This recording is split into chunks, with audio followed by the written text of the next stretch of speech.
Guten Tag, good morning, bonjour à tous. So we had yesterday a very constructive discussion about the Eurozone budget, and we made very clear, both France and Germany, that we want a standalone budget for the Eurozone. We want a budget with governance based on the 19 member states of the Eurozone. And we want to focus on the expenditures for innovation, research and public investment. And I think it's critical to really move on that Eurozone budget so that we can be in a situation to have decisions by June on the main features of the Eurozone budget. I would like also to tell you a word about the discussion we will have this morning about the question of extending the qualified majority for the decisions on taxation. I share the point of view expressed by the Commission on that, and I think it would be interesting to have more qualified majorities for the decisions on taxation if we want to be efficient. I also want to add a very last word on my visit to Berlin next week on Tuesday. I will have the opportunity to follow on our discussion and decisions-making process with Olaf on the Eurozone budget.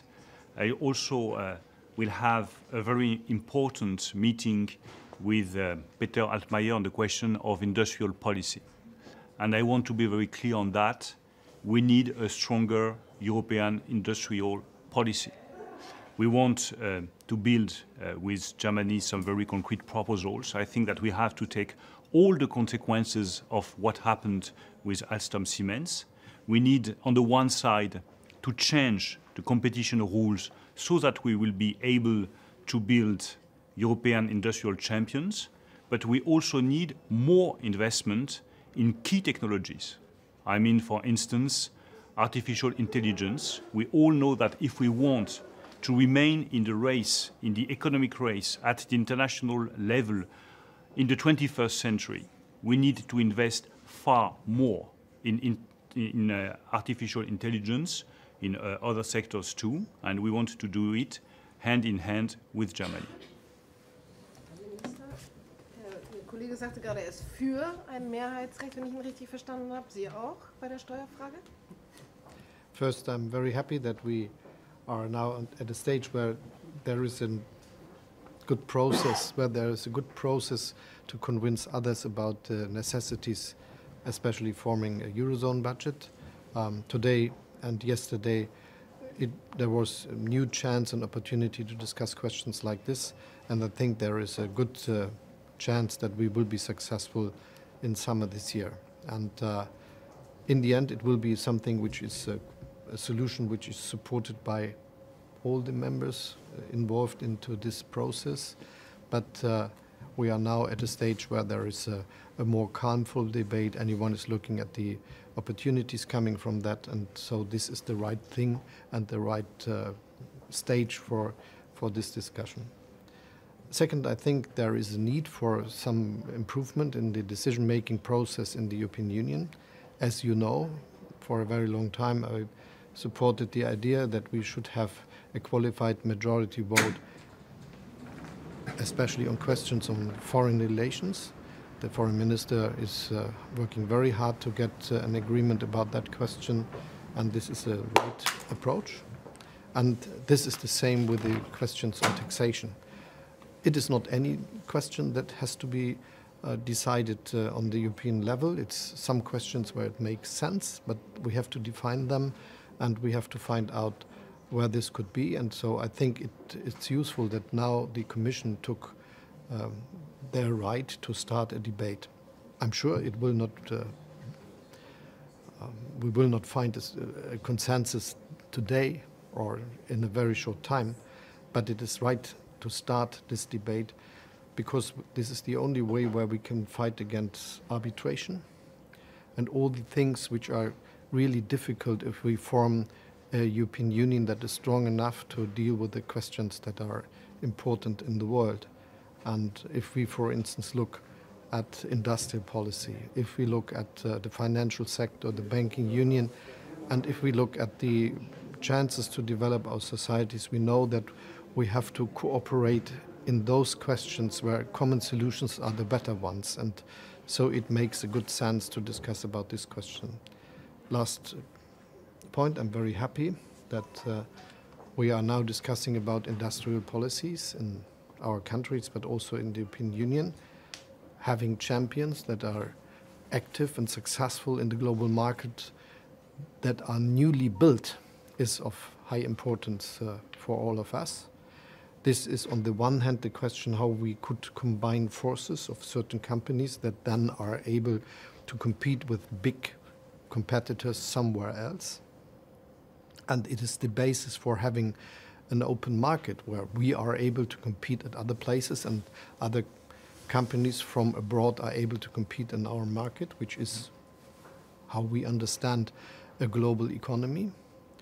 And on the other hand, it's important that we develop the European Union in a way that it is very easy to build new companies just from the basic starting point, where someone has a good idea of forming a company but is able to use the scales of the European market. As you know, many of the new IT and digital companies in the United States have been founded in a small city. And then they use the scale of the whole United States market of more than 300 million people. And if you look at the European Union, it's more than 450 million people living within this union. This is a big market. But we have to make sure that the scales of these markets really could be used because it's formed as one, with not too much difficulties to be successful as a young entrepreneur doing things like that. And so we are working on the same questions and together in the same direction. And I think this is useful not just for our countries, but as someone where we can convince others for the whole European Union. Monsieur le maire, vous avez avancé sur la réforme des règles concernant le droit de la concurrence. Nous avançons et nous ferons des propositions très concrètes dans les semaines qui viennent sur la réforme du droit de la concurrence. Avec un objectif, Olaf l'a parfaitement dit, mettre en place de nouveaux champions industriels européens. Depuis Airbus, quels sont les nouveaux champions industriels européens? Je regarde du côté de la Chine, je vois émerger beaucoup de nouveaux champions industriels. Je regarde en Europe, je ne vois pas émerger beaucoup de nouveaux champions industriels. Donc il est temps de nous réveiller et de prendre conscience que les règles de la concurrence qui ont été définies au XXe siècle doivent être adaptées au XXIe siècle. Première proposition, mettre en place un droit d'évocation qui permettrait au Conseil de remettre en cause une décision de la Commission européenne en matière de concurrence et de dire la concurrence a estimé qu'il ne fallait pas mettre en place ce champion industriel, mais nous, responsables politiques, au Conseil, nous avons un avis différent et nous avons un droit d'évocation comme cela existe en France et dans d'autres pays en Europe. Selon quels critères? Ça reste à déterminer, on rentrera plus dans les détails, mais c'est une première proposition que nous faisons. Deuxième proposition, avoir un droit de la concurrence où les solutions puissent être dynamiques. La Commission pourrait donner son accord tout en disant nous veillerons au fur et à mesure, année après année, que cela ne pose pas de problème de concentration excessive. Et s'il y a un problème, la décision pourra évoluer et on pourra demander aux nouveaux champions industriels d'apporter des solutions au risque de concentration. Mais au lieu de bloquer la concentration au départ, au lieu de bloquer l'émergence du champion industriel, on fait une analyse en dynamique et pas statique. Enfin, troisième proposition, c'est qu'on prenne comme marché pertinent, de manière plus systématique, le monde et pas simplement le marché européen.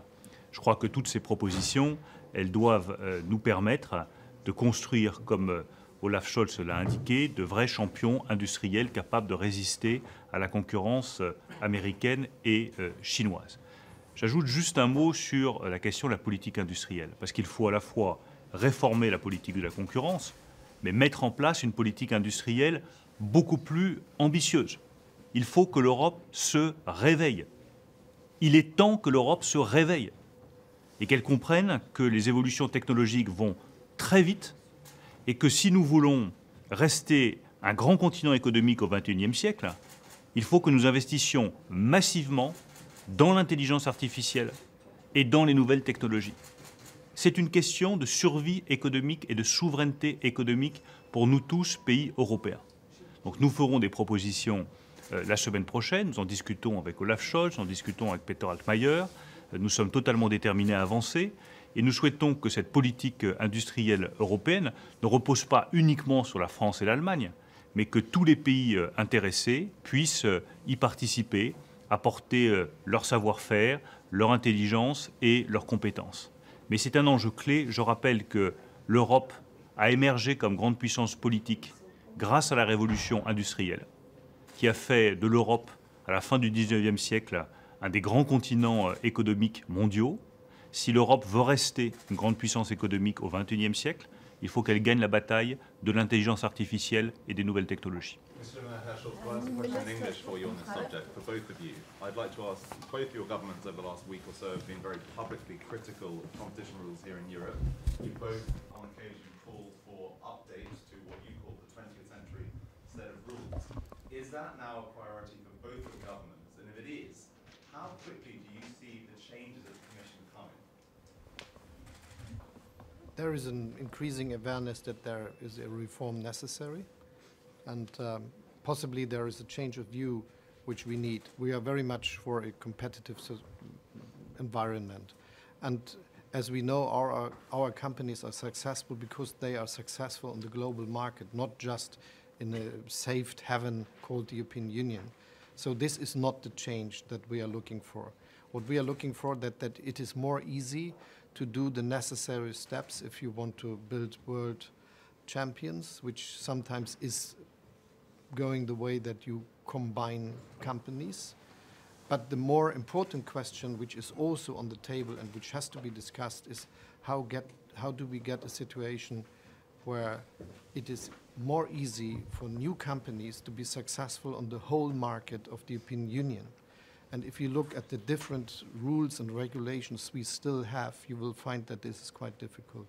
And also you will find that sometimes it's quite difficult to form European companies because the view is not that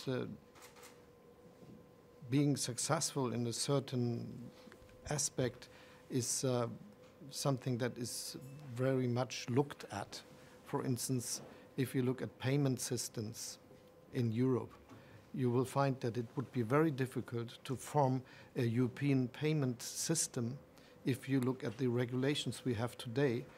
But the ones that have been found somewhere else and having grown there and having been successful getting the necessary size somewhere else, then could compete with a small company of 50 people starting newly in the European Union. And I think this view is something that has to be revised. It must be possible for this 50 people in the European Union to form a European champion and to be successful on the market and be not blocked by rules that in this way are supporting giants that had been formed somewhere without any chance to do the same here, and in this case not in putting the companies together, but doing something which works in cooperation, for instance. I would like first, just a moment. I would like to follow on just to insist on the fact that I really shared the point of view expressed by Olaf. The purpose is to have new European world champions. That's the purpose for the next decades.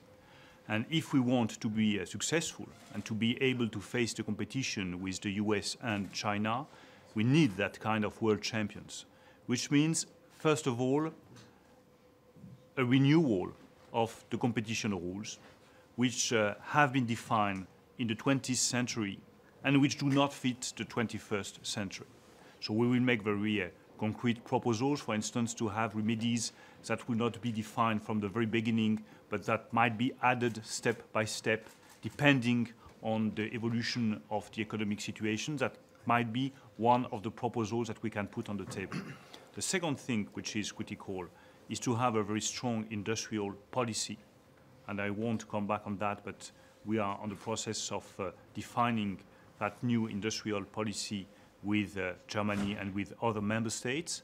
And the third point is to rely also on the European market, on the single market. We have to reinforce the single market by building a banking union and a capital market union. Capital market union is really critical if we want to help our SMEs and our startups to innovate and to become great champions of a world size. Okay, sorry, last question in German. Erklären, wie konkret soll denn dieser Wandel in der Industriepolitik aussehen auf europäischer Ebene, den Sie jetzt gerade anstreben, und woher kommt der Wandel bei der Steuerpolitik? Ich bin überzeugt, dass wir Industriepolitik brauchen in unseren Ländern und in Europa. Beides kann nicht mehr voneinander getrennt gedacht werden. Insofern muss das, was uns da wichtig ist, zur gleichen Zeit geschehen. Das Erste ist, dass wir ein Verständnis dafür haben, worum es geht. Das heißt, Regierungen, Parlamente, Öffentlichkeit müssen wirtschaftliche und industrielle Prozesse verstehen und dann ein guter Begleiter der privatwirtschaftlich getriebenen Entwicklung sein und bleiben. In diesem Zusammenhang ist es dann aber wichtig, dass wir dafür Sorge tragen, dass sich Unternehmen, die auf dem Weltmarkt erfolgreich sein können, bilden können. Dafür gibt es immer zwei Wege. Der eine ist gar nicht so sehr der wichtigste, dass Unternehmen sich zusammenschließen können, damit sie in einem Markt, der weltweit nur verstanden werden kann, auch weltweit erfolgreich sein können. Übrigens immer mit der Sicht der Dinge, dass sie anderswo wettbewerbsfähig sind und es immer möglich sein muss, dass Wettbewerber aus anderen Ländern der Welt dann auch in Europa mit diesem großen Unternehmen konkurrieren. Das ist für die Verbraucher und für den wirtschaftlichen Fortschritt wahrscheinlich die beste Lösung. Wir sind also nicht dafür, dass wir jetzt uns in einem sicheren Hafen Europa alleine bewegen, sondern es geht eigentlich darum, fit für die globale Ökonomie zu sein. Und der zweite Aspekt, der viel wichtiger noch ist, wir müssen genau verstehen, wie eigentlich in Europa aus kleinen, guten, neuen Geschäftsideen große europäische Unternehmen entstehen können. Die Bedingungen dafür sind eigentlich sehr, sehr gut. Europa hat einen Markt mit über 450 Millionen Einwohnern, und zwar nach dem Brexit. Und das ist schon sehr, sehr viel, wenn man vergleicht, dass in den USA knapp über 300 Millionen Einwohner einen auch großen Markt bilden. Wäre es doch was Besonderes, wenn eine Unternehmensgründung irgendwo in Europa dann so erfolgreich sein kann wie eine Unternehmensgründung in San Francisco. Und das herzustellen und zu verstehen, warum das so kompliziert ist, wegen der vielen nationalen Regeln, die wir haben, aber auch wegen vielleicht eines falschen Blicks auf die Frage, wie kann man dann erfolgreich sein auf einem solchen Markt als neu dazukommendes Unternehmen, das ist die Frage, die für die Zukunft ansteht. Im Übrigen nochmal, ich bin sehr optimistisch, dass wir bei all den Fragen, die wir uns vorgenommen haben, vorankommen. Dazu gehört ganz sicherlich die Frage, wie wir den Haushalt entwickeln und das Eurozonen-Budget. Die Diskussionen in diesen Tagen werden dazu beitragen, dass es einen Konsensus gibt, den wir dann im Sommer wohl bekommen werden. Und zu den Themen, die auf der Tagesordnung stehen und wo wir weiter vorankommen werden, ist sicherlich auch, wie wir sicherstellen, dass es nicht so einfach möglich ist, sich der Steuerzahlung irgendwie komplett zu entziehen. Da hat es viele Fortschritte gegeben. Wir sind gemeinsam auch international unterwegs mit Vorstellung zu einer Mindestbesteuerung von Unternehmen. Und in dieses Konzept hinein gehört natürlich auch die Frage, wie wir diese Frage lösen im Hinblick auf die großen Digitalunternehmen, die es eben doch viel einfacher haben, irgendwie nirgendwo Steuern zu zahlen, was zu Recht natürlich auf großen Widerstand und Ärger bei den Bürgerinnen und Bürgern unserer Länder trifft. Insofern ein guter Punkt für gute Erfolge. Danke schön. You are saying that we need more European champions, but sometimes it seems that they are good only if they are French or German. There is a case now of a European champion in the shipyard sector where an Italian company is buying a French company, but the French government is opposing this. So how do you reconcile these two apparently inconsistent positions? The French-German proposals are a basis, but of course all the initiatives that we will be taking by the next week with Germany, and especially with Peter Altmaier, will be open to other countries. And I really welcome all the countries I want to join that kind of initiatives. We will launch an initiative on the question of electric batteries next week in Berlin. This initiative is open to all member states, and I want to quote just 2 member states that have already expressed a willingness to be on board. I mean Spain and Poland. These are 2 countries that might join at one stage that initiative. The idea is to give an impetus, but of course all those initiatives are open to all member states depending on their willingness. Thank you. Last question about